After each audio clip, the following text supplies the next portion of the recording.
నమస్కారం అధ్యక్ష. సాధారణంగా ప్రభుత్వ ఉద్యోగులు ట్రాన్స్ఫర్ చేసినప్పుడు ఒక పోస్ట్ నుండి తీసేసి కొత్త పోస్ట్ అలాట్ చేయకపోతే తాత్కాలికంగా వీఆర్లో ఉంచడం అన్నది ఆనవాయితీగా ఉంటుంది అధ్యక్ష. ఒకవేళ అధికారిపై ఆరోపణ లేదా కంప్లైంట్ ఉంటే విచారణ జరిగే వరకు కూడా వీఆర్లో ఉంచడం కూడా జరుగుతుంది అధ్యక్ష. ఈ రెండు పాయింట్స్లో కూడా గతంలో కూడా ఎప్పుడు వీఆర్లో ఉంచడం కూడా జరుగుతూ ఉంటుంది. అయితే అలా కాకుండా గత ప్రభుత్వాలకు అనుకూలంగా ఉన్నారన్న భావంతో వందలాది మంది పోలీసు అధికారులని వీఆర్లో ఉంచడం జరుగుతూ ఉంటే అది పరిపాలనా ప్రక్రియలో భాగం అనుకోవాలా లేకపోతే రాజకీయ ప్రతీకారం అనుకోవాలా అన్నది ఒకసారి ఆలోచించుకోవాలి అధ్యక్ష. ఒక ప్రభుత్వ ఉద్యోగం రావాలంటే ఎంత కష్టపడాలో మినిస్టర్ గారికి తెలియదు కూడా కాదు అధ్యక్ష. పోలీస్ వ్యవస్థ అనేది ప్రభుత్వ నిర్ణయాలను అనుసరించి అత్యంత ఒత్తిడితో పనిచేసే ఒక వ్యవస్థ అధ్యక్ష. ఇలా సీనియర్ పోలీస్ అధికారులని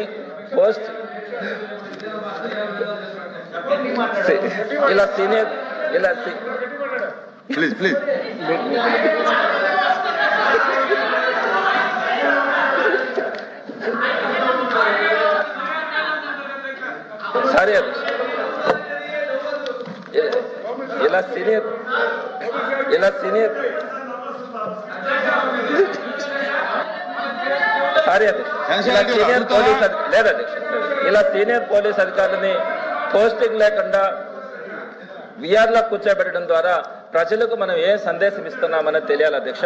ప్రస్తుతం సుమారు 122 మంది పోలీస్ అధికారులని వీఆర్లో ఉంచున్నారు అధ్యక్ష. ఇది న్యాయమాని అడుగుతా ఉన్నాను అధ్యక్ష. ఒకవేళ వీఆర్లో ఉన్న సమయంలో కూడా వారు ప్రభుత్వ ఉద్యోగులే, వారికి అన్ని హక్కులు ఉంటాయన్న విషయం కూడా ప్రభుత్వం మర్చిపోకూడదు అధ్యక్ష. కొన్ని బాధాకరమైన విషయాలు అధ్యక్ష. వెయిటింగ్లో ఉన్న అధికారులు రాష్ట్రంలో ఎక్కడున్నా కూడా ఉదయం సాయంత్రం 2 సార్లు వాళ్ళు డీజీపీ ఆఫీస్ కానీ లేదనుకుంటే చిన్న స్థాయి అధికారులు రేంజ్ ఆఫీస్కి వచ్చి బయోమెట్రిక్ వేయాలి అధ్యక్ష. ఎక్కడ తిరుపతి, చిత్తూరు, అనంతపురం దగ్గర నుంచి కూడా అది వచ్చాను అధ్యక్ష. వారిని బందోబస్తు డ్యూటీలకు పంపించడం, రాష్ట్రంలో ఎక్కడ కార్యక్రమాలు జరిగినా అక్కడికి సెక్యూరిటీగా పంపించడం, ఇన్ని పనులు చేయించుకుంటా కూడా సుమారుగా నెలల తరబడి వారికి జీతాలు కానీ డిఏ కానీ కనీసం ఇల్లు గడవడానికి, పిల్లలు చదివించుకోవడానికి, ఎదిగిన పిల్లల అవసరాల కోసం కనీసం వారికి అడ్వాన్సులు కూడా ఇవ్వట్లేదు అధ్యక్ష. వారు పని చేయాల్సిన బాధ్యత వాళ్ళ మీద ఉంటుంది. జీతం లేదా అలవెన్సులు మాత్రం ప్రభుత్వ బాధ్యత కాదు అని చెప్తే అది ఎంతవరకు న్యాయం అడుగుతా ఉన్నారు అధ్యక్ష. ఇది పరిపాలన చర్యలో భాగమా లేకుంటే శిక్షగా మనం పరిగణించాలా అన్నది ఒకసారి ఆలోచించుకోవాలి అధ్యక్ష. ఇప్పుడు నా సప్లిమెంటరీ ప్రశ్న అధ్యక్ష ఒకటి సి పాయింట్కి సంబంధించి అధ్యక్ష, డీజీపీ రేంజ్ కార్యాలయంలో వీఆర్లో ఉంచిన అధికారులకి ఉదయం సాయంత్రం 2 సార్లు బయోమెట్రిక్ హాజరు ఇవ్వాలని మీరు ఆదేశాలు ఇచ్చారా? అదేవిధంగా ఈ ప్రశ్నకు సంబంధించి సప్లిమెంటరీ అధ్యక్ష, ఆఫీసర్స్ ఇన్ వెయిటింగ్ గా ఉన్న అధికారులను బందోబస్తు డ్యూటీ లేదా ఇతర విధులకు పంపించినప్పుడు వారికి టీఏ, డిఏ లేదా కనీసం అడ్వాన్స్ అమౌంట్ ఇవ్వబడుతున్నాయా? ఇవ్వకపోతే ఏ నిబంధన ప్రకారం ఇవ్వడం లేదు? అదేవిధంగా ఆఫీసర్స్ ఇన్ వెయిటింగ్ గా ఉంచిన అధికారుల జీతాలను నిలిపివేయడానికి ఏదైనా సర్వీస్ రూల్ కానీ గవర్నమెంట్ ఆర్డర్ కానీ ఉందా? వాళ్ళ జీతాలు ఆపడానికి ఏదైనా రూల్ ఉందా? అలా జీతాలను నిలిపివేయడం సర్వీస్ రూల్స్ కు విరుద్ధం కాదా?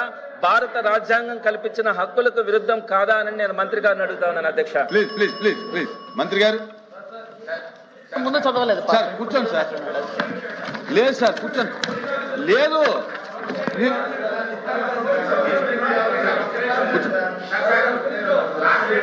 సార్, సార్ మీకు క్రెడిట్ ఇస్తాను లేదు సార్, కూర్చోండి. అదే కదా క్వశ్చన్.